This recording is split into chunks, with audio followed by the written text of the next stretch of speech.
Hello, everyone, and welcome back to the Star Wars Stuff podcast. My name is David, And my name is James. And how are you? and this is where we talk all things Star Wars. I'm fine, James. How are you? I'm good. It's been a while. It's been a little too long, but been really busy lately. Yeah, But glad to be here though. Glad to finally life. jump Yeah. back on. Yeah, a lot of last week was very busy.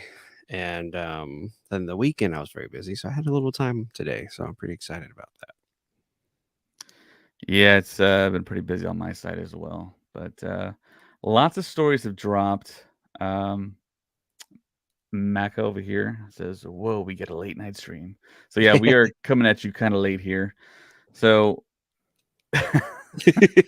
It's actually about to go away. I'm probably gonna shave it off, either tonight or tomorrow. So this is yeah, probably the so last you'll see it.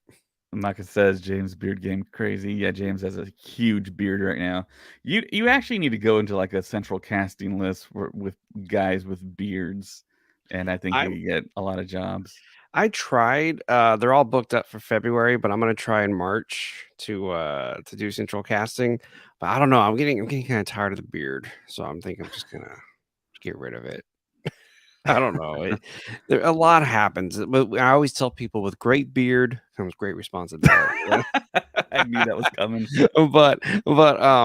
Yeah, it's just yeah. I used to grow out a beard right before a Star Wars movie came out, and I called it my Jedi beard. And Oh yeah, I remember you said yeah, that. Yeah. and right now it's I forget what there's like a shirt that has the levels of like where the like what type of beard you have, and I think I'm at Civil War length beard is where I'm at right now. All the way down your belly button apparently is godlike beard, and I'm not God close to mode. that. Yeah, God mode. Yeah. But yeah, so thank you very much. Glad we could talk about my beard. All right, let's get into some Star Wars stuff. Well, before that, I want to thank some people here. Mac, of Oh course, yes. he's a great patron. He supports us. Pizza Kid is in the chat, so So, yo, right back at you. And of course, we have a bunch of patrons that support the show. And here are their names if you're watching us on a video here. On the purple tier, we have Chris Simpson, Kevin Leininger, Devin McCaffrey, Drew Peters, and Zach Netzel. On the red tier, we have Fenrir526, Maya Morris. On the black tier, we have Maka, who's in the chat right now, Nathan Shank, Evan Opaker, and Liam McCallan. Thank you so much for supporting yes. our little podcast here. And yeah, straight to the news here. So everyone's been talking about this, and we've been talking about it for months. Humble brag, but Star Wars films, or maybe a film. It's possible that maybe just a film. Hey, look who decided to stop by. It's Matty B. How's it Hey, going, Maddie Matty? B. Oh, can you hear us? He can't hear Oh, us. you can hear us. Yeah. So, anyways, like I was saying, so the big story that's going around right now is the fact that a new film or films will be probably announced. And I think the Trades Variety Hollywood Reporter ran with the news that a new Star Wars film is going to be announced. So I'm totally expecting it to be Damon Lindelof's film. I'm totally expecting for Colin, myself, and Josh to see him in London roll across the stage and announce his new film. And I think the going story right now is if this film does well, they'll possibly do a trilogy. If there's great audience reception, great box office, all that stuff, we're going to get essentially a trilogy because that's how Disney makes their money really on Star Wars more so than just Disney Plus subscriptions because we all know that last month they took like a 2 million subscriber hit. But of course, with The Mandalorian premiering in like a week and a half here, March 1st, probably see an uptick. Those people might come back. So, Hmm. your thoughts, So, James? so you really think we're gonna? Hmm. It's wild to think because I've been kind of saying we're not going to get any announcement at Celebration. That's been kind of my thing. Is just lately, past few celebrations, what they've announced were things that we knew were going to happen. Um, so like we already knew Ahsoka was coming out, so of course they're going to have an Ahsoka panel. Like you know what I mean. So with this, it's like, okay, are we really gonna get some good news here with this new Star Wars movie, or is it gonna be one of those things, or after Celebration, they're like, oh, by the way, we're gonna be doing a here's the movie, here's all the information about the movie. You think, David, they're actually gonna do it at Star Wars Celebration? Yeah, I think it's the time to do something like this. It's going to be Celebration. They're going to want to make a splash. Um, what else are they going to talk about that we don't already know about and have not already seen stuff of? Hopefully, we get footage from Ahsoka. Hopefully, we get footage from Skeleton Key or Skeleton Crew. Um, It's a Stephen King so book. yeah, it's the proper right time for them to announce movies because Disney acquired Lucasfilm to essentially make money to really put out films, and of course, with the pandemic hitting, that threw a kink and stuff. And Bob Iger had a little bit of foresight, ramping up Disney Plus streaming. So it feels like it's going to be the time, and it's there's other stories out there that report that Lindelof had like a secret writers' room started as early as last year, June, July, Mm. right after Celebration. And according to all those like rumors and kind of hearsay from sources and insiders in Hollywood, it seems like this thing has been underway for a while. And me being the Damon Lindelof fan that I am, it feels like he's already had an idea because once his career got started with J.J. Abrams at Bad Robot doing Lost, and then once he started having success and started getting jobs, he probably started the wheels turning for a feature film / trilogy for Star Wars. So he's probably got a nice framework. I know he had the big writers room. He had a massive writers room for the Watchmen TV show that was spectacular. And I think he's brought in some of those writers. And then we spoke about on Patreon Daily, me and General Kenobi, about the possibility that Yahya Abdul Mateen II is possibly going to be the lead in this new Damon Lindelof produced film. So all these factors, all these stories, it just feels like it's primed for us to get a big film announcement because Star Wars sweet spot, I think, is film. And I think for them, like I said before, for them to start making money, bringing in revenue, cashing in on what they bought, even though the Force Awakens essentially made all their money back and then some, I think, with the box office and then the merchandise and home video and all that stuff. I think it's and then on top of that, Iger's back. So Bob Iger, this is his acquisition, Lucasfilm.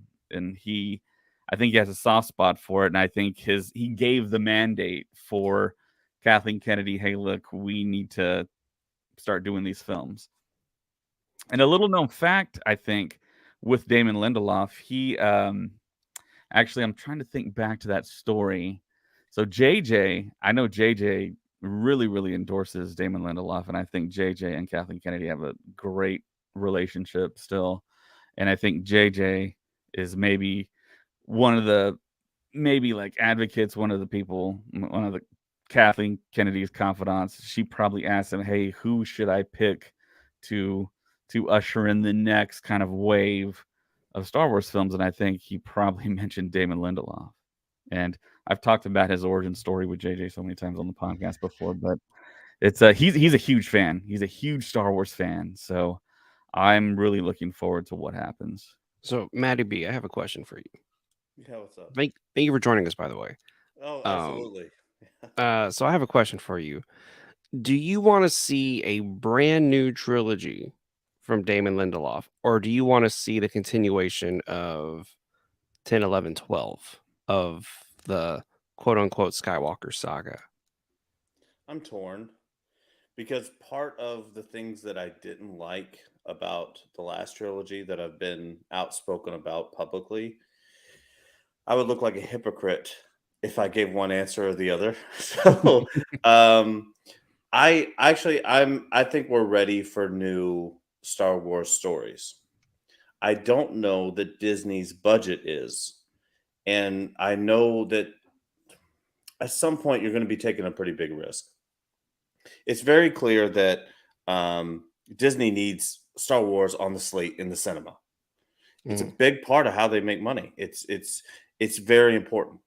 And so now then you have to get to the question of do we start something new and take that risk and everyone hates it, or do we continue the story that we already know a lot of people don't like? And I would say let's definitely keep it in the timeline. Let's keep it going. We have stories, relationships built, and people our age aren't the only people watching these stories. There's kids who may have seen these movies for the first time, who are building love with characters like Ray and like Poe and some of these other figures in the Star Wars universe. And so I think if you're Disney and if you're a Star Wars fan, you have to just want them to keep the storyline going, because even if you don't like the new Mm. stuff that they're coming out with, if as long as they keep it in the same timeline, there might be whispers and calls back to things that you did love about Star Wars. And so I think it's better for everybody that we continue the trilogy. And plus, they just built this $2 billion park here at Disneyland and Disney World. You know what I mean? So it's like if you're gonna do a whole new trilogy, you're got in a Yeah, whole new story, that timeline and everything you've built, everything you've established is gone. I mean, yeah, people can still go and they can still experience Millennium Falcon, still experience the First Order and all that other stuff. But if you just introduce a whole new timeline, and I don't know, it's like you said, is Disney though? How I don't know how you worded it really well. Like, are they financially? Are they ready for this? Like, is the money gonna? Are they willing to invest in a whole new timeline? yeah. I'm kind of with you there. Is that I think they should stick with 10, 11, 12. The already established Star Wars timeline is there, and then I don't know, but then eventually they're gonna have to branch off. Eventually, we're gonna have to do something completely new in with Star Wars. But I don't know if we're ready yet for that. The sad thing about this is that they're going to run this trilogy into the ground, and then they're going to reboot A New Hope. No, I don't think No, they're no, ever gonna reboot I'm A New guaranteed. Hope. I But don't think so they're ever what? gonna What redo it. other franchise in cinema has this problem? Marvel? Kind of no. I mean, Marvel has been running since the 70s. You Yeah, know what I true. mean? Like as far Yeah. as like the original continuity, the stories that people grew to love. I don't know of another Hollywood or media franchise that has this same problem that Star Wars does. And they've been good not to like fully reboot. I mean, some people would say The Force Mhm. Awakens was kind of a reboot. Um, but it wasn't in a way, and it did set us up with new characters. I don't know, because you say let's go somewhere else with it. So I think that's what Disney Plus is for. So Mhm. that like let's let if one of those Disney Plus series really takes off that's outside of a Skywalker timeline, maybe we'll get that with some of the older stuff that we're going to be getting in Acolyte. But I don't know outside of the Skywalker timeline if the money is there for Disney or Lucasfilm to say. I mean, why abandon it? I just I don't see a real way for them out in the cinema to escape the timeline until one of these Disney Plus shows establish a character love enough that we're like, okay, we'll take the saga from here. It's a Yeah, because very difficult situation to be in.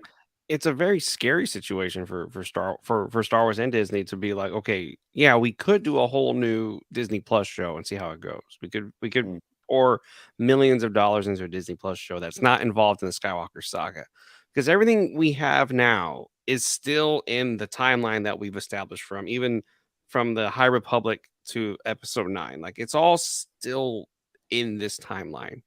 Um, so to think that they could create a show just over here, no yeah, connection, it's risky. And I think you might be onto something that a Disney Plus show is the right gamble to take if they were to do that, like as a test, kind of to say, will the audience embrace a Star Wars show, Star Wars story that is not included anywhere in any of the timelines like they know? David, what do you think? Do you think they should do a whole trilogy just off of the Skywalker timeline, or should they do a Star Wars Disney Plus show about that? What do you think? I have lots and lots of thoughts on this, and I think it's just a simple slam dunk, really. I mean, you have the ultimate cash cow, put butts in seats character in Baby Yoda and Grogu. Make a Mandalorian film. Instead of making the season finale on Disney Plus, put it in the theater. I mean, it's that simple. I'm pointing to All three all of us the have Grogu on, right? pointing everywhere. Yeah, I mean, come on. I mean, it's really that simple, guys. I mean, bring it, bring in writers, find the best script. I mean, you got Filoni and Favreau right there.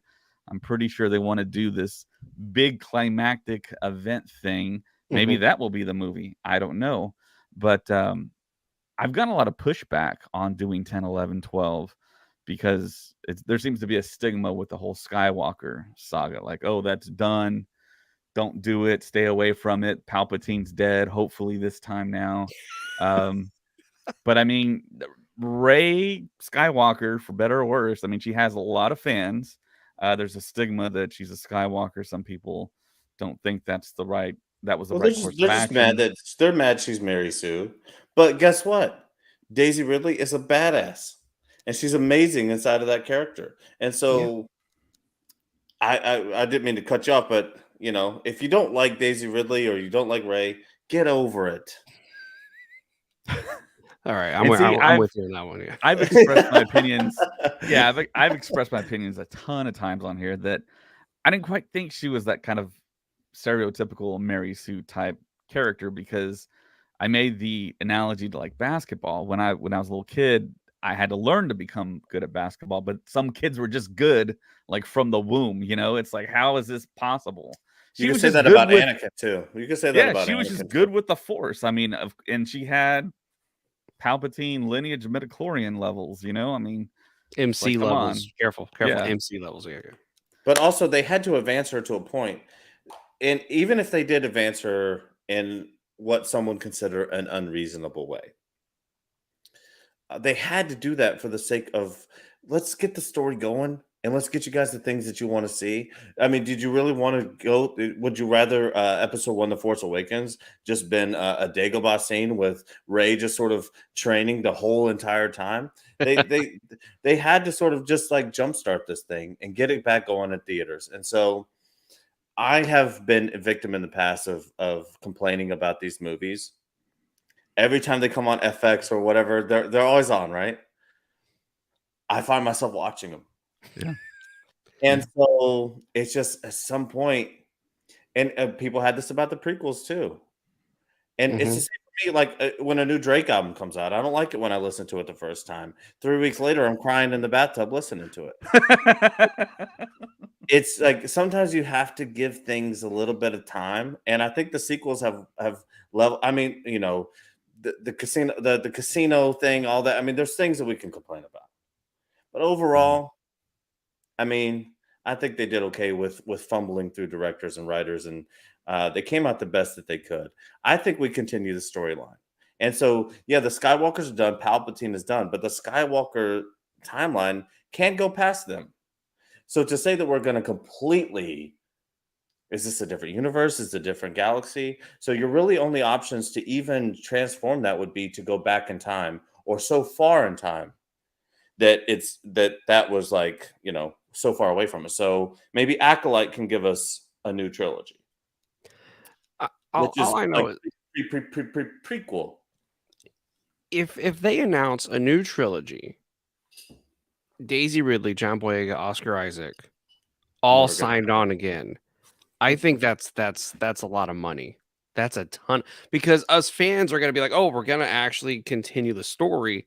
But then also us fans are going to be like, "Okay, are they going to be able to keep it all together?" Cuz the sequel trilogy was a little rocky. I still love it. I still adore those all 9 movies. I love all 9 of those movies. But some people still think the sequel trilogy was kind of just put together, stitched Yeah. together pretty roughly. And so it's like, okay, is Disney going to give us the a trilogy that's boom, boom, boom, solid all the just completely solid all the way through? And I think people are going to be curious about that if they announce it's going to be 10, 11, 12. I think everyone's going to be really curious how it's going to be handled. And Damon Lindelof has proven to be a pretty damn good writer. I mean, you look at the stuff he's written, and he looks like some guy who's not just going to be like, I'm going to write one movie, then I'm just going to pass it off. No, they're going to complete their entire story. I'm curious. I'm super curious, and I'm hoping it's 10, 11, 12. And so what are we going to call this trilogy, if you don't mind me asking? So the prequels were called the prequels, the original trilogy, the sequel trilogy. What are we calling the next trilogy? Does anybody have an idea? I have no idea. You just call it the triad, maybe. The trequel. The trequel? Yeah, maybe it's Or the trequel. Yeah.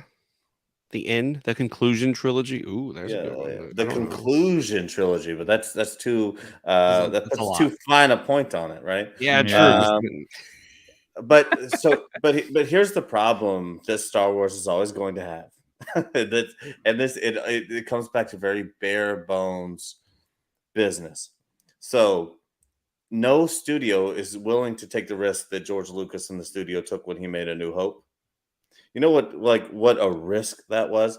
Do you know like no studios to make something that endears and is loved by so many people worldwide is not going to come from this cushion padded room where everybody gets what they want, whatever. It's George Lucas built this dream and this vision on extreme risk. I say, if I'm Disney, I say let's take a risk and let's do something different. Let's do something out of the norm. Let's consult George on what he thinks that would be. And if we can't make this work, we have to sell the franchise. And because you're not going to be able to recreate what he did unless you take a major risk. And the fans might hate it because they might hate who you put in place. And if you can't keep the franchise going, and if you're getting that much backlash, and Disney Plus isn't increasing that much in subscriptions, and you don't really have movies in cinemas, maybe it's time to sell the franchise. And so I say take a huge risk. If it doesn't work, sell the franchise. Take the biggest risk you possibly can. And they would kick me out of the boardroom if I said that. But I think there would be some fans who have my back. No one would. Nobody wants to buy it. Nobody could buy it. I think but they couldn't buy it from Disney at their asking price. But we did just get a new CEO, right? And so he might be shifting like priorities. If there's no movies in cinemas and nothing looks like it's going to make 500 mil, nothing's going to make $1 billion, he might sell at a discount. I mean, who knows? I mean, the only thing that Disney's making off Star Wars right now is merch and then the park, right? Mm-hmm. But all of that can be shifted and moved in a heartbeat. And you're hearing talking about leaving Florida after the tax thing. I mean, all this stuff. I don't think everything's as permanent as it seems. The numbers are so far above our heads as normal people. It's like it seems to think, oh my gosh, they couldn't. But I mean, the people in control of these things can move mountains, and they can create them too. And so I don't know. It's either take a risk or drive this franchise so far into the ground that everybody hates you forever. Am I too Sith? Is it too Sith or Jedi for me right now? I'm sorry. Yeah, it's a little, but I absolutes. I respect it's a little gray Jedi.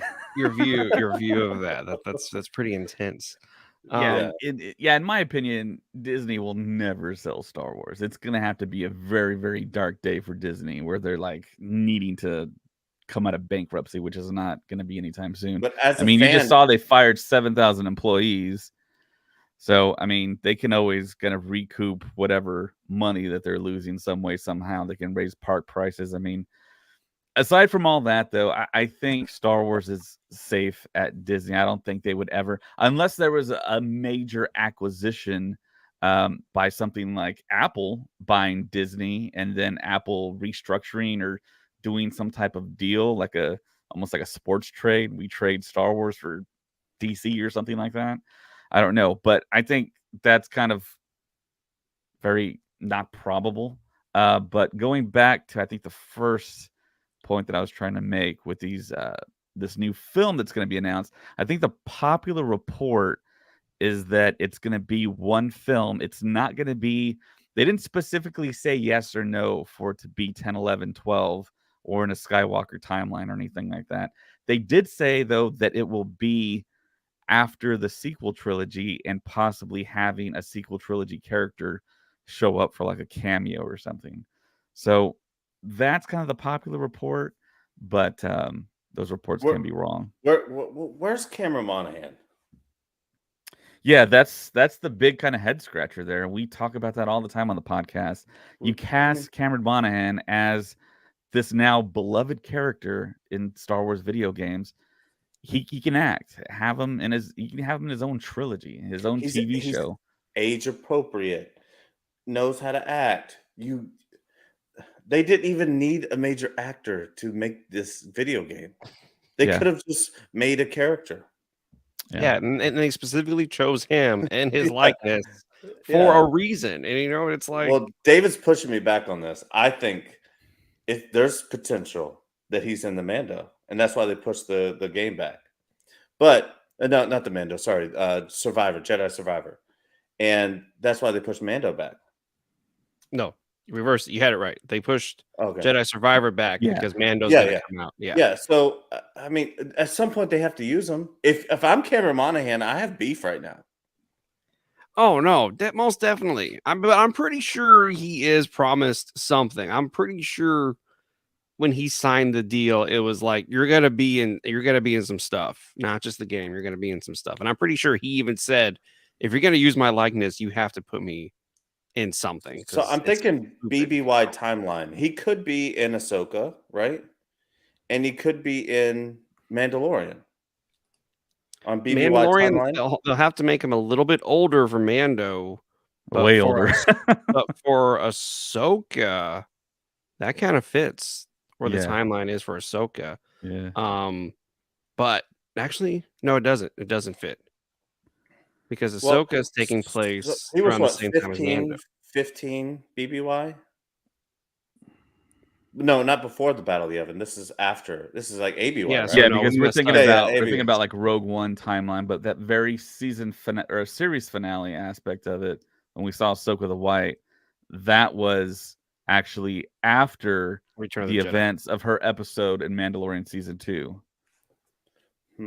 So yeah, it's after Return of the Jedi. So yeah, he'd be an old man. Wouldn't it be sick though if I think one thing that, at least for Star Wars fans, I don't know if normies would hop on it as much, but if for Star Wars fans, if we had like a Cameron Monaghan movie or like that's another slam dunk. That's another slam dunk. A Baby Yoda film trilogy. I mean, if they really want to make money, it's like, well, Baby Yoda lives for so. I mean, you know that species, whatever it is, we don't know. Right. Would live for so long that it could definitely be it doesn't matter what the BBY is or ABY is, right? So once the Mandalorian show finishes, you can still continue with the adventures of Grogu. I wouldn't call it that, but the adventures of Grogu, David, I'm gonna puke. Could you imagine just the title? Just the title, like you'd see a teaser trailer and it just says Grogu, and on the bottom a Star Wars story. Like people would lose their freaking minds, if they announce that Grogu a Star Wars story. Oh, for sure. Because like I've joked around, my wife has, like, whenever they announced the Book of Boba Fett, my wife was like, I don't care about Boba Fett. I want to see the Grogu. That's the name. The show is called the Grogu. The Baby Yoda show. Yeah, here all the time. That was her thing. Yeah, you can show his training. Who taught him? You could show prequel era stuff. They got the sets for it. They got the physical clone trooper armor they can redeploy. I mean, that's a slam dunk. I don't understand why Star Wars is so precious with all these releases. Like, they won't give us. I don't know. We want what is it about the studio? Because I mean, I bet if we were to do a roundtable here, without even skipping a person, we could mention 10 stories from the timeline we already have that we would love to see, whether that be a show, whether that be a movie, whether it be anything. why does the studio refuse to capitalize on these things that they know that we want? What I is it's almost like the girl who, like, she knows she likes you and you know you like her, but like she's like not willing to go on the date. I know why. I know why they are scared. Solo. I think Solo scared them so much. They are like, we are only going to invest in things we know are going to make money. Like, we're not going to try to be like, oh, this is fun, this is cool, it's an exciting story. It didn't make the money they wanted. I think that scared the studio, it scared Disney, and they said, oh, we need to just give the fans what we know for a fact is going to sell. Nothing that we think is going to sell. We know for a fact is going to make us a lot of money. So I think with like future projects, they are terrified of what can happen, which is why Obi-Wan Kenobi goes to Disney Plus. Book of Boba Fett goes the Boba Fett movie went to Disney Plus. This Mandalorian thing that Favreau wrote, which was, I think you said it was a Boba Fett movie originally, right, David? Like the Mandalorian. Favreau wanted to do a Boba Fett Yes. film, Movie, but they yeah. said no. James Mangold is doing the film, Exactly. or So- I believe it was the other director before him, Josh Trank. Josh Trank. Yeah, Yeah, Josh Trank, and then James Mangold took over. yeah. and then, Apparently, I mean, but no one wants to own up to that. yeah, no, But, yeah, but this is But all Hollywood politics. Like, who cares? Like, just tell us a story. Like, you don't think like a let's say you did 6-episode miniseries, and it was like de-age Luke and Yoda on Dagobah and their training. That's another slam dunk. that's a slam. Slam That's a hell of dunk. You did. I mean, just there's so like, many eyes things. closed. Just- I think Yeah, you know how they that did was Gotham. awesome, James. You know how they did Gotham, where it was like Yeah. a young Bruce Wayne and a young Gotham. Yes. You could set that up on Tatooine with Luke and all that, where you don't even have like, you know what I mean? Like you could like tell that tale of Tatooine and Yeah, him and but- his interacting with his friends. And all this. There's so many stories that you could tell that I But they're think all- would make money. But they're all going to go to Disney Plus. Those stories that we just said cannot be movies because But Disney Plus is doesn't make any scared. money, right? I mean, it's making them a little It's bit of plateaued. money. It's plateaued, really. Yeah, 'cause Yeah. everything they've been because releasing hasn't Once been you that great. subscribe, you're subscribed. So like, But you can cancel anytime. exactly. But so like, if you have a hit show, it doesn't exactly. Netflix had this problem, right? Where it's like, and so it's the same thing. Like the streaming services are eventually all going to run into the same problem. Yeah, Unless- they're eventually going to go unless- back to cable. That Yeah, whole kind of paradigm. Exactly. Or they're going to have to put ads on the platform because that's what boosts TV shows. Yes. And that's what boosts certain things. Like I would consider HBO Max to be like the golden echelon of like actual good storytelling and but they're sort of like in their own category. That's like a Bugatti. Like that's not everybody can buy, but it's like its own thing, right? Like HBO has The Sopranos, and they just Yeah. reign supreme over everybody for that. Yeah. 100. Well, Sex in the City, The Wire, The Wire. I mean, Yeah. I mean, Game you can of go on and Thrones. on. They have some of the best TV shows of all time, and Disney's demo is not built for that because adults and children. Disney wants to captivate children. They always have. Because the reason, if you can captivate children, if you can catch someone at a young age, then you have a customer for life. If you catch an adult here and you're like, oh, well, I'm very excited about this, you have them for a certain amount of time. So Disney's business model is built on catch them young, keep them a customer for life. And HBO's model is like, let me give some older teens and adults the best things they ever saw. And so that's like, there's a difference in creativity. There's a difference in how you spend money. Yeah, There's yeah. a difference all around together. And so I wasn't super happy about Disney purchasing the franchise. I thought it would give it longevity. I was happy about that. I was very happy in the fact that there would be some money behind some of these projects. But, when you nerf everything, it doesn't give the same weight, right, to adults who watch this. And I don't think Disney is thinking about me, you, or David. I don't think me, you, or David comes into their considerations whatsoever. I don't think it's like toddlers either. I think it's like I think when they're thinking about building these movies, I think they're thinking about people probably 7 to 10 years younger than us. I mean, then again, that's who George Lucas made Star Wars for in the first place. Made it for 12-year-old Yeah. boys, and Yeah. we grew up. And look at us, we're still we're still there. But I We're mean, still yeah, arguing about it. Yeah. yeah, we're still arguing about it. Like this is us in the playground. Just now we're virtually like we're doing this arguing about Star Wars on the playground. I Yeah. mean, that's an interesting way to look at it. But I just think Disney is scared, and that's why they're waiting so long for them to be like, hey, here's a movie. It's not promised a trilogy, but if you like it, great. If not, it's still a Star Wars movie. You know, like it's like they're terrified to tell us anything, and it's Yeah. so bizarre that that's the case. Yeah. Liam Neeson actually Oh, came out yeah. was it like a day ago, and I mean, I'm not gonna quote his whole thing, but basically he said that releasing so much takes away from some of the mystery. I think that was his overall point. I think he's just mad he didn't get his own show. No, I'm kidding. No, he should be mad that we should have had more Qui-Gon, honestly, but I and maybe he agree. was told differently than that early I on. mean, because he did the voice for Tales of the Jedi, and then of course he did the cameo at the end of Obi-Wan Kenobi. I don't know. It's so funny. I'm not trying to be a jerk, but some of the older crowd involved with Star Wars has very high opinions about Star Wars compared to us.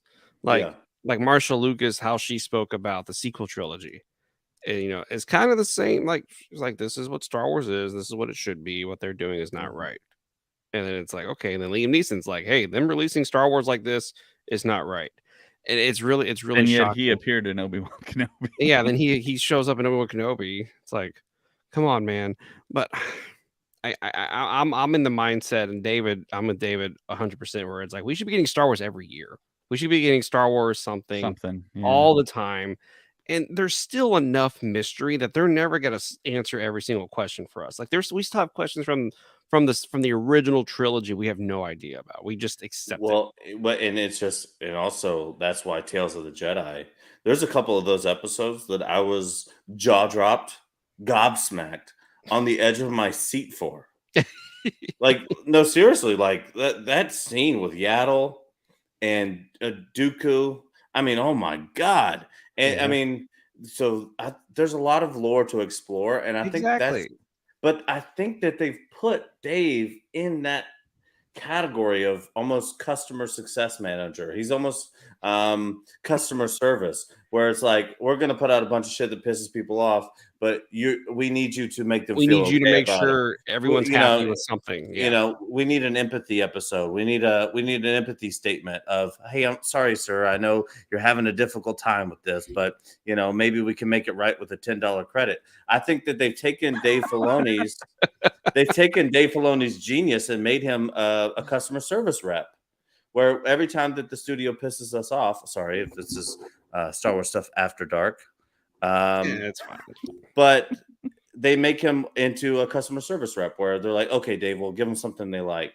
And he's like, here's Ahsoka, and I'm bringing in the cast of Rebels, and I'm going to finish the finale of Rebels that we've all been wondering about. And it's like, I think yes, they need to Feige him already. He needs to be Feige. He's almost Feige. But he needs to be in control of every creative property that is released, whether it's a new timeline, whether it's an old timeline.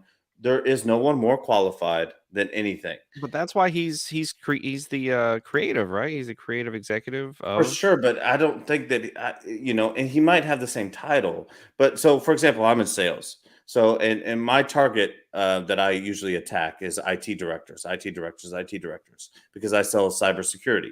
So, depending on the level of company I'm reaching out to, an IT director might have a different set of job functions. Mhm. So like a bigger, you see what I'm saying? So like having the same title doesn't mean you have the same job functions. So just because I reach out to an IT director doesn't mean one, they're a decision maker. It also doesn't mean that they handle all the duties that an IT director at another company does, right? So it works this way in Hollywood studios as well. I just think that Feige has much more creative control over Marvel than Dave Filoni has over Star Wars content as a whole. I agree. But one day, Dave Filoni is gonna. I think I give it a few more years, and Filoni is probably gonna, depending on how great Ahsoka does, I think that's gonna help him out a lot more. And I cannot wait. And Acolyte, I think Acolyte is actually what if they do Acolyte the right way, it might be what we're asking for. Where we want a story that's familiar to us. We want some of the lore that's very familiar to us. We want some questions answered, but it's also so far away from the timeline that we're used to. You see what I'm saying? If they do Acolyte the right way, that might be their gateway into a whole new set of films. a whole new. I still play Knights of the Old, on the computer, Knights of the Old Republic. I still play that to this day, and it's just a pixelated, stupid. It's like RuneScape, but Star Wars, right? There's a remastered version of it actually you can download. I have it on Steam, but I mean remaster. I mean it's still like PlayStation 2 tops, right? So I mean, Xbox One. So or not it's the like, one, but the first gen. But I'm still obsessed with this story. I'm still obsessed with being in this world. I'm still it's another slam dunk. with everything that's going on there. So I think there's a lot of potential for this universe moving forward. I think Disney though has to take a risk at some point and say, we're gonna do this. Yeah, I think we have to really kind of preface all this, what we're saying, with the fact that it's easy to say all this stuff because in the end, you got to be able to schedule all this stuff, put all this stuff in budgets. Look at Pedro Pascal. He signed a deal with HBO Max to do The Last of Us. He wasn't really on the set for Mando season 3. He recorded his voice, and of course, Brendan Wayne and Lateef Crowder got most of the acting in the suit done. That's what we're kind of assuming, unless they got another actor. But I mean, it's hard to make a movie. It's almost impossible to make a good movie. I mean, that's kind of the reality of it. But I mean, it's interesting to see who's going to replace Kathleen Kennedy if she does retire at the end of her contract. You alluded to the fact that you want Dave Filoni to be a Feige type character for Lucasfilm, but I just don't think that's in his wheelhouse really, and I don't think that's what he desires. I think he desires control and like as an overseer and be able to kind of give his thoughts and opinions on just about everything that they're doing. Be like the Lucas of all the projects, all the films, kind of like how Lucas was with the films originally, kind of like that whole rumor that people think that Lucas pretty much directed Return of the Jedi because he was always on set and Richard Marquand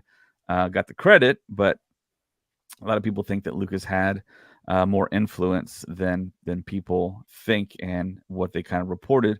But I think Feige might be the Feige of Lucasfilm as soon as the contract ends for Kathleen Kennedy. Nah, not on this. I think he might move on from the MCU to this because it feels like he is kind of grooming some people over there on the Marvel side of the house, which would be fantastic. I'm a huge Feige fan. I would love for him to come over. He might take over. He might be head of both. I think that's not feasible, man. That's way too much work. Well, when you talk about desires, right? So you mentioned Dave Filoni. It may not be his desire, but when I think about, like, for example, and this might be a little bit deeper than Star Wars. Let's say you're electing a leader or a mayor or a president or a senator or whoever it might be. Sometimes it's not. It's actually worse to elect someone who has the desire for the job, because that means you want it so bad that you're corruptible. So it's like you actually want the person that you respect enough, you know enough about it, and you almost have to like force into the role to say you're the person for this. And sometimes the best person isn't the one who wants it the most, because when you want it the most, if you really want to be president of the United States and that's your only desire in the world, you're probably not going to be a great leader. because your desires outweigh, the will of the people. But- And but I so think- when you're head of a studio, it's kind of the same. Like it's obvious that Filoni, regardless of his desires, is meant for this position. I totally 100% disagree with that. I think it's got to be an executive type. Filoni's not executive; he's a creative, and he wants to concentrate on creative. He's already kind of made, and I think that's where he wants to be. And I think he's already gotten to the absolute top of creative at Lucasfilm, and he just wants someone in charge that's going to kind of understand what's going on. And I think Kathleen Kennedy kind of understands who Dave Filoni is now from everything that he's been involved with in live action. I think that was the one thing against Dave Filoni had was no live action experience. But once he directed that first episode of Mando and worked with Favreau so well, Favreau kind of brought him along. Filoni was there on set with Rian Johnson for The Last Jedi, trying to learn how to do the live action thing. And I think that Filoni is kind of the keeper of the flame now. He was taught directly under George Lucas how Star Wars should be made and what Star Wars is. And now if he passes that on and wants to do something else, that would totally shock me, or be this executive numbers cruncher type person or something akin to that. I don't think that's what Filoni wants. I don't really get that from him. But like I said, if Feige comes over, or if we find someone like a Feige, although we really don't need it, because I always point to the DC model, because they have Safran and Gunn now running DC. You have a creative and an executive, and Gunn is the face of creative, and he handles all that. And we kind of have that now with Filoni. It's just, I think it's taken Star Wars under Disney a while to get to the point where they're at now. And I think for someone that is at the top, they need to recognize, I think, what Filoni really truly is, and someone that knows kind of what Star Wars is, the kind of rules of Star Wars, and have him not spread too thin, because it's gonna get crazy if we're gonna have all these projects.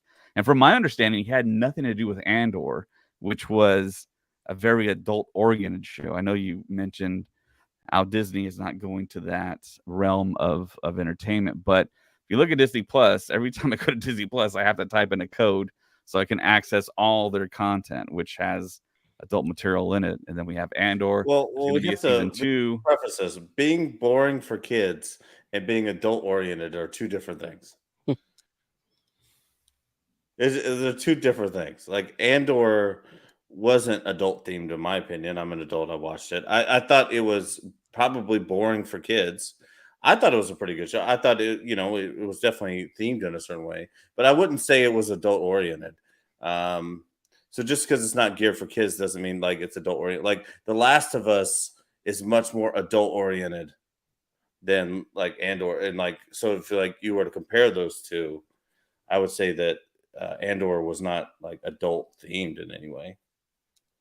Well, I think it was. I mean, you've never seen some of the things that they had in Andor in anything Star Wars related. And I think they gave Tony Gilroy kind of carte blanche to do what he wanted. And No, and I agree. And I Yeah. love that too. yeah.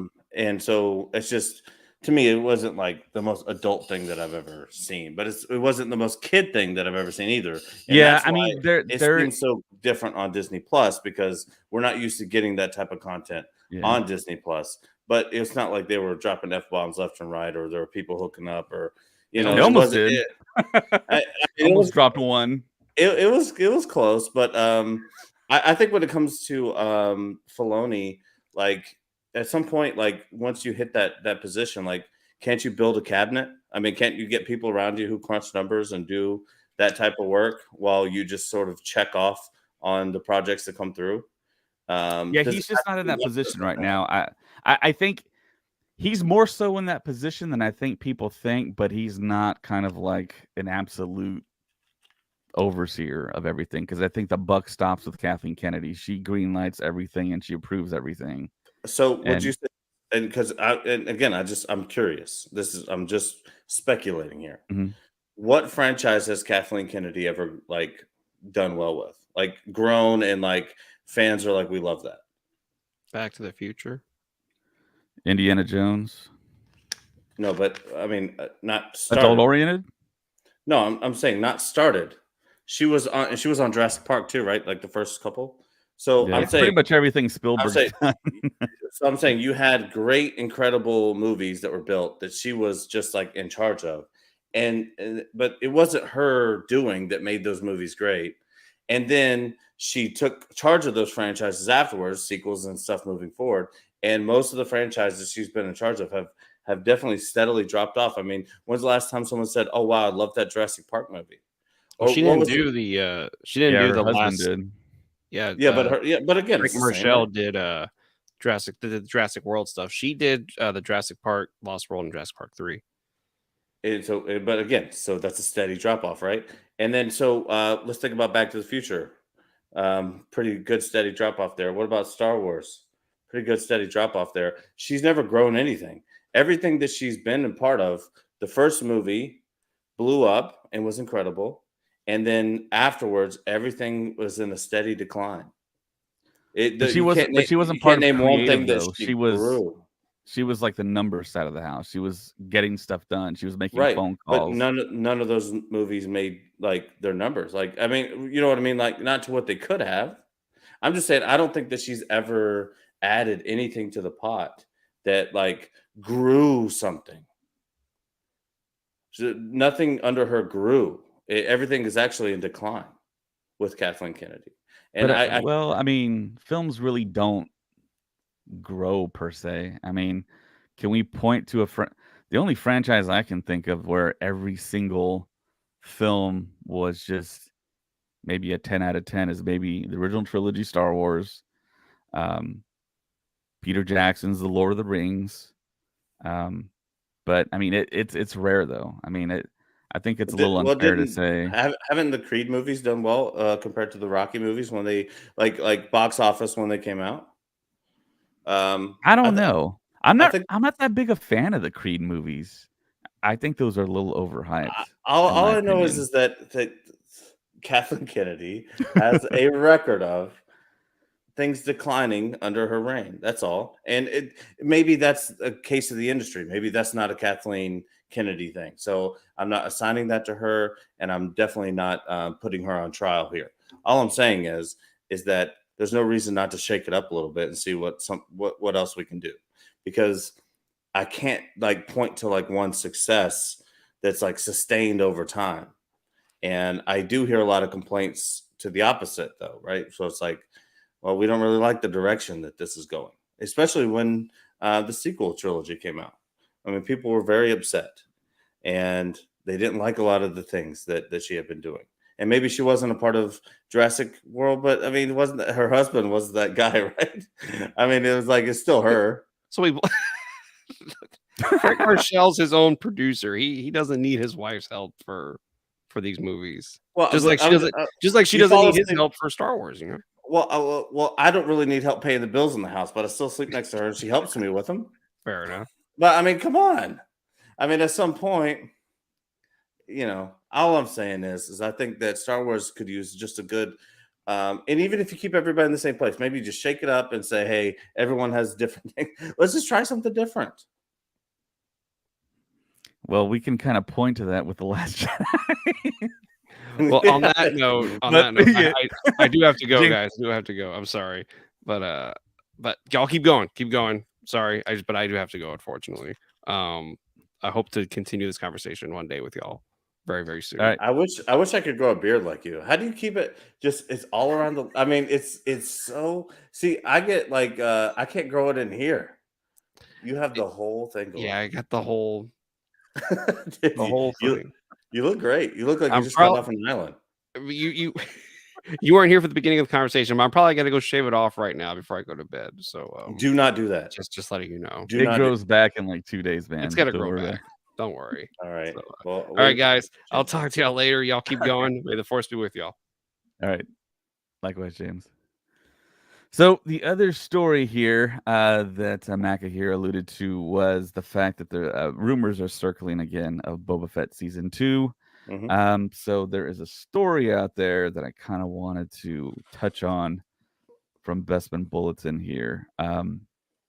states that the third season of the Disney Plus phenomenon, The Mandalorian, is due to hit our screens on March 1st. I have a picture here, actually, of the article. And the series begins filming towards the tail end of September 2021 and wrapped principal photography in March of last year. But just mere months after the season wrapped, creator Jon Favreau revealed he was already hard at work writing a fourth season of the series and confirmed earlier today, and he's completed writing The Mandalorian Season 4, which is brand new news. Today, a new report claims that the fourth season of the series, which, thanks to Favreau, we know has been in development for quite some time and seemingly ready to go, will begin filming this October at Manhattan Beach Studios, where they always film in California. The outlet added that the new armor for Moff Gideon-specific stormtroopers, I think there's a little spoilery here. The outlet's sources working on Fett-related material believe that they're prepping for a second season of the hit series. So that was something that we talked about a little while back when there was like a pamphlet from like a Latin American country that talked about Boba Fett season 2. So that season was kind of controversial. I think a lot of general public, a lot of kind of on the surface fans of Star Wars, people that are outside of our bubble, weren't that fond, I guess you would say, of the Book of Boba Fett. But there were some aspects of it that people will point to on occasion that, I mean, it's a series that is controversial, but there are parts of it that I really loved. I really love the aspect of the Sand People or the Tusken Raiders and the journey of Boba Fett kind of being pulled into their tribe. I know Robert Rodriguez had that excellent Mandalorian season 2 episode with the reintroduction of Tamura Morrison coming back as Boba Fett. And we all thought we were going to get that Boba Fett in a show, but we got a lot more civilized Boba Fett. But there are many, many scenes, and of course, the 2 episodes where Din Djarin and Grogu were featured. That caused quite a bit of stir. But I think with all the criticism and everything that Jon Favreau has seen, I think it's going to really kind of change, I want to say, how the second season for Book of Boba Fett is going to go and what the final product is going to be. And I think that's going to be for the better. I think he really embraced Boba Fett, and we were at Celebration, and all the Boba Fett prompts were displayed out, and getting to see Black Chrysanthemum in person, the suit, getting to see Max Rebo, of course, in the corner, the working bantha. It was all really, really cool to see that. And it felt like Favreau was really, really proud of it. He was walking around early on when they opened the doors for that exhibit at Celebration. And it feels like Boba Fett is going to be in Mando season 3 because there was an Empire cover for Empire magazine where you see all the helmets, and one of the helmets, I mean, it has the dent in the helmet and it has the antenna and it looks like Boba Fett. And it shocks me to think that people think that Boba Fett is not going to be in Mando season 3. I mean, it kind of feels like a foregone conclusion to me. What do you think about Matty B? I mean, Boba Fett showing back up in Mando season, would that shock you? Did you not think he was going to show up? No, I want him to show up. And in fact, I'm not on the train of the Boba Fett hate as far as that show goes. I think Tamara Morrison wanted to explore the character. Yeah. I think that he wanted to show different sides of Boba Fett. It based on like the lore and like what we got in movies and some other things. Yeah, I mean, yeah, he's a hardened guy, but I really think Tamara, like he if you listen to him on panels, if you listen to him in interviews, he cares about this character and he's thought about this character. And I think that the writers of the show were interested in his take on that and wanted to let him explore the character a little bit. And maybe it wasn't your favorite Boba Fett ever. But But I also think he was a victim of the writing. There's a big theory out there, or like a lot of people think that Boba Fett was struggling, so they just turned it into Mando 2.5, right? Or like Mando 1.5 or whatever it was. So it's like the show's struggling, so now we're going to bring in Din Djarin and we're going to get this Grogu thing, and we're going to have Luke Skywalker come in at the end, right? Yeah, and it doesn't work like that because they already shot it before. They already shot everything, and Yeah. so I'm not on the wagon. I think Tamara Morrison. I'm excited to see him in any role that he wants to play. Again, for any haters out there watching this at all, please just type in Tamara Morrison panels. Please type in Tamara Morrison speaks on Boba Fett. Please type in any of that information. This guy feels like he is Boba Fett. He feels like he is him. And so let him explore the character a little bit. And not to mention some of the other characters that we got. And come on, Cad Bane. I mean, I thought the show it played. If you think the Mando is kind of a Western, Boba Fett was a full blown Western for at least for the first 4 episodes, right? Well, most of the way through, I mean, the kind of showdown at Up, the OK up Corral until was, it became basically the Mando show, because it did kind of do that. well, yeah, it veered off Yeah. for those 2 episodes where you get the conclusion of Mando Yeah. season 2 and getting Grogu So, back. but And other than that, it's a full blown Western, dude. yeah, And it was sick. Cad Bane, I thought was amazing when he that gravelly voice when he was like, yeah, I mean, I'm fully down for Boba Fett in Mando the next season, and I'm definitely down for Boba Fett season 2. There's nothing that I can point to that would make me say otherwise. I thought they were both awesome, and so I guess I just don't have that much on it because I can't see eye to eye with people who thought that Boba Fett wasn't a good show. Book of yeah. Boba was like, you know what I mean? It's like I thought it was a good show. Yeah, yeah. I mean, it had a lot of great points and a lot of great scenes and a lot of memorable stuff. I think the introduction of Black Chrysanthemum was fantastic. Oh I yeah, think the continuation of Din Djarin and Grogu storyline weaved into the Book of Boba Fett was terrific. Ahsoka. I mean, it's like it had everything. Yeah, we get that kind of question answered. Did Luke and Ahsoka kind of know each other and have a relationship? The answer is yes.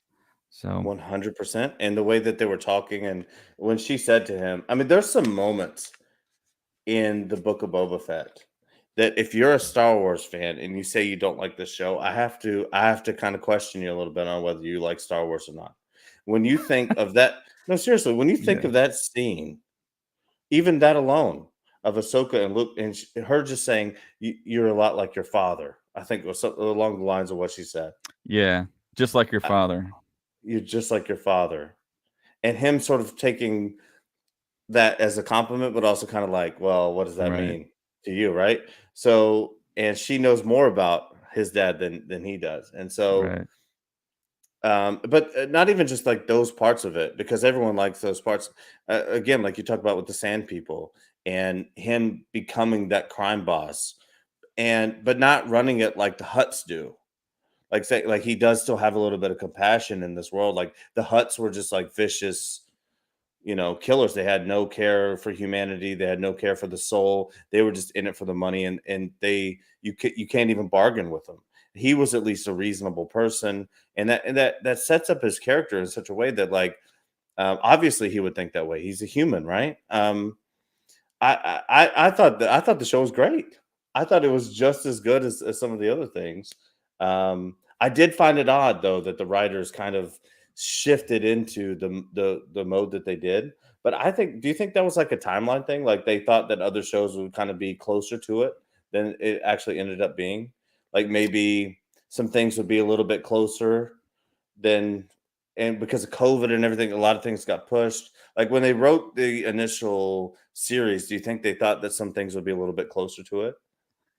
I know some things did get shuffled around, but I think Favreau did an interview where he kind of talked about that nothing was really that much affected as far as the Book of Boba Fett stuff goes. Because I know people point to, okay, well, it was kind of like a pseudo 2.5 season, but it feels like Favreau's trying to convey that no, this was his plan all along, which, I mean, it feels like that's exactly what happened. But of course, you have the cynics out there that think that, yeah, it's that they're trying to reinstitute Grogu back in there. And he did come out and say to the public, he gave his reasoning for Grogu coming back, and that there wasn't like Disney executive pressure to bring him back. Favreau stated it was his kind of plan and story all along to reunite them back. Well, he's a holistic part of the story. Yeah. I think that because people were introduced into Grogu in Mando, that they think that that's just like a Mando thing. It's becoming more and more clear, even with the trailers and the teasers that we have for Mando's, season 3. Grogu is a holistic part of the story. He might be the Mandalorian. He might be the title of the show. We don't really know. We don't know, but he was there in Order 66.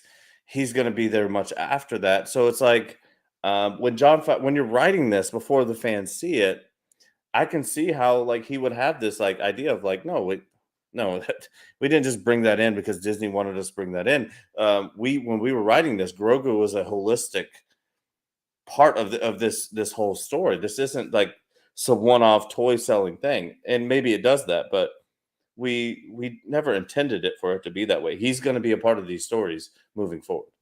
Yeah, I wanted to bring up this comment on YouTube from Jay Tilley. Our points that we're making earlier about characters and shows that they can kind of spin off into films, possibly. He says Skeleton Crew characters could also have a big impact on future Star Wars projects, depending on how well the show does. I mean, Skeleton Crew looks to be Star Wars Stranger Things vehicle for that demographic, that crowd, those types of actors, young actors. And I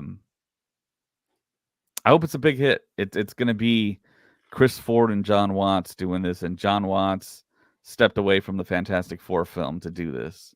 So it's his idea. Favreau, Kathleen Kennedy loved it.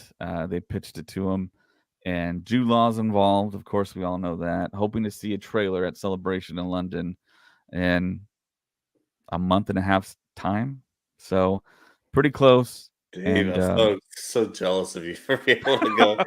Dude, you had to just bring that up. Humble brag from David there. Shameless brag there from Dave. But no, Skeleton Crew definitely has some potential. I don't know if I see anything in there that's like I don't see anything in there that can carry the franchise. Well, if the kid actors are fantastic, just absolutely bonkers talented, knock it out of the park. Yeah, it could be a thing. It could be a big time thing. Where it's almost kind of like a Goonies, like, you know what I mean? Like, yes. Yeah, exactly, like a Goonies type style thing. We have that huge demographic with the kids watching Baby Yoda, Grogu, wanting to see more of that, and they've kind of grown up a little bit, and now they can see people their age on screen and see how that works, and that could be a total home run. I really hope it is. And just the fact that characters from the timeline of The Mandalorian, we could see them and it can intertwine into the grander kind of climactic event that was talked about during that investor call that hopefully we get to see. So,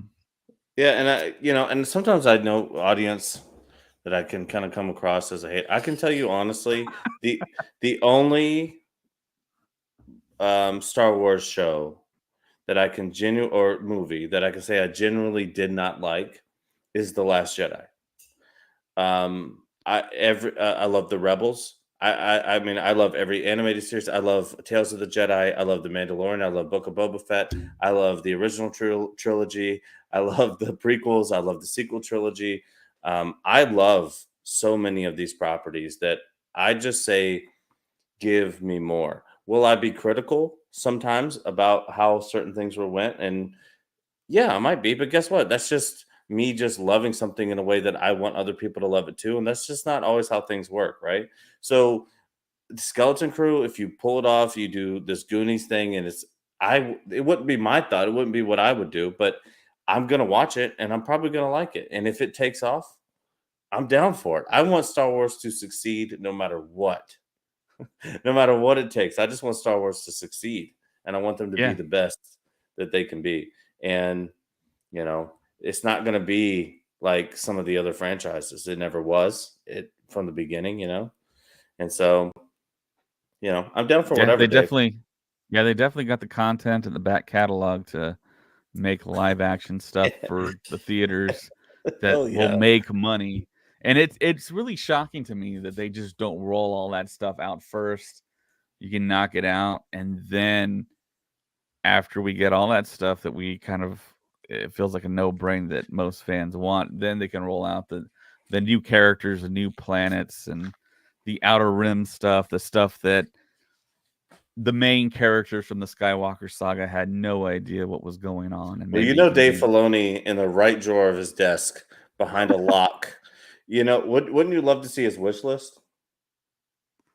Or yeah. like I mean, things that I he's would love to pitched? have a nice long dinner with him and just ask him questions about stuff, and him not being able not to answer me. That would be awesome. That would be very, very interesting. Yeah, where you can see him just like wanting to talk to you. It's not like the dinner where it's like, oh, I'm ready to get out of here, but he's like, I can't tell you anything, but I want to tell you everything. I can keep a Um, secret. yeah, you're really good at that. You're running social media. But no, it's been fun, Dave. I appreciate you having me on, and anytime you want to talk Star Wars, I'm always down. I don't want to be sandpaper to your fan base, though. I'm not a bad guy, guys. I'm not abrasive. I'm more than willing to talk and love with you guys too. So, Well, yeah, we always want honest opinions, and I think that's what gives a podcast, a show, its kind of worth. Yeah.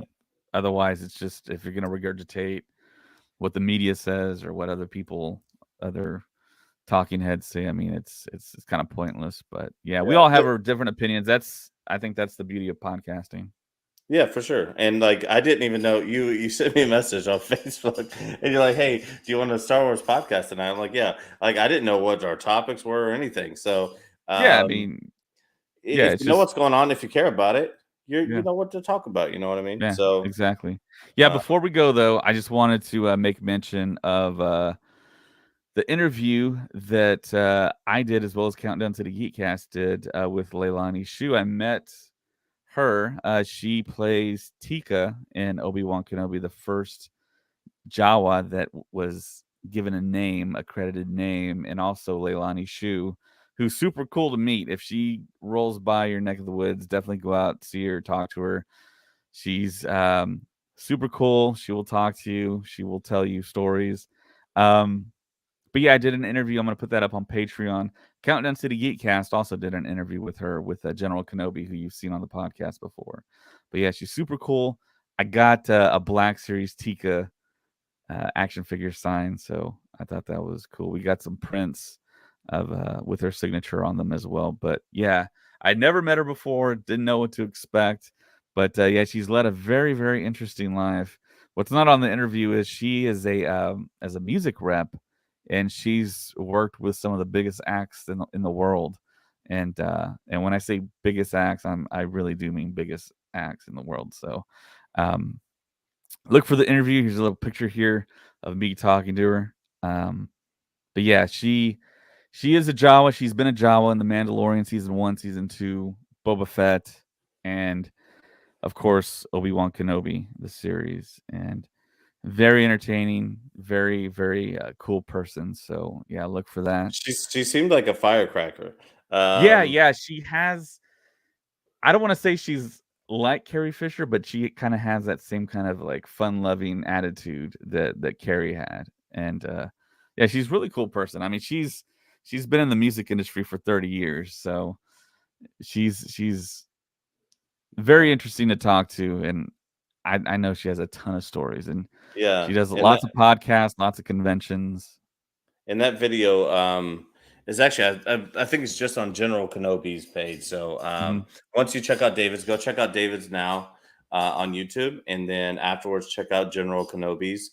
And then let us know what you think. I was super jealous of you guys, though. I do know, David, from the picture that you just showed, you were wearing a button up and a flat bill. But I think for some of the pictures there, weren't you in full armor just before that, or did you have to do a Yeah, change? so I trooped with the 501st on Saturday, so I did the troop then. See, I didn't have the interview booked, so I didn't know if they were going to allow me to do it because I know Okay. Countdown did, and I was going to go there and kind of just. I had never seen General Kenobi in person, so I met him in person for the first time. Legacy of Nerd was there as well, and Ted showed up. And while I was getting dressed, they did the interview, so I came out in full A New Hope TIE pilot and saw them packing up to leave. So I trooped I stood on my feet for about 6 hours that day. Oh no. So yeah, it was a lot of fun though. I mean, she signed a lot of stuff. She signed Prince, she signed Black Series, Funko Pops, and it was cool to see her interaction with people that were coming in, and the kids' interaction with what she had to say, and just to see them kind of in awe of the 501st, and the Star Wars Society was there too, and it was a cool vibe. Yeah, I can see And what's his face behind his back because whenever he's doing the R2D2, he has to control it to a remote control. So I knew when he was standing there and he was yeah, making the R2 beep, but he had that yeah, remote control behind his back the whole time. But the 501st is crazy.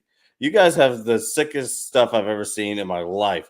I mean, and you guys have strict standards. It's like, I mean, very you have strict. to be dialed in. You look great. I know. I was like, see that black and that black TIE fighter. I was like, I know that's David. Yeah. But I'm glad you guys had a good time. I'm jealous that I'm here in Houston now, so I'll have to catch her if she comes over this way. But yeah, go check those videos out, guys, and show some love and support to the show. Subscribe to the Patreon. Do whatever you got to do, but just give us some love, and we'll keep giving you some Star Wars love. Yeah, for sure. And you want to tell the people where they can find you? Yeah, so I'm Matty B with the Countdown City Geekcast. I'm Matty B _Geekcast on Twitter. You can find us at Countdown City Geeks on TikTok. It goes on and on and on. But just look up Matty B, Countdown City Geekcast, and CountdownCityGeeks.com. We just launched the website. Articles every single day. It looks great. New logo. And we're looking to just push the Texas geek culture forward. And obviously collaborating with people like David is a very important part of that. So I appreciate the time today for sure.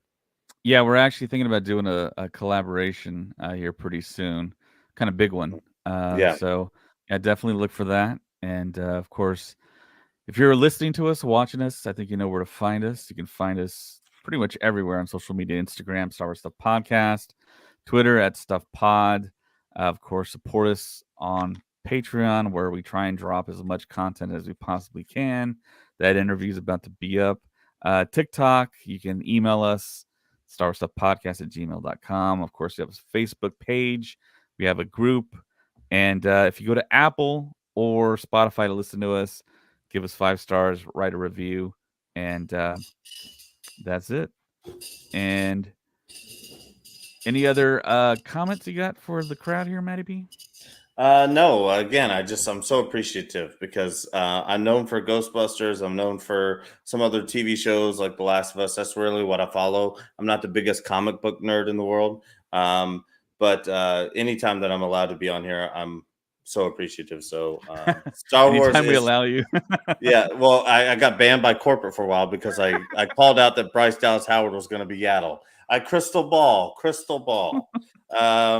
But no, so I really do appreciate it. And anytime I can talk about Star Wars is a good day for me. It's my number one. It's my number one love. All right. For Matty B from Countdown City Geekcast, my name is David, and may the Force be with you. Always.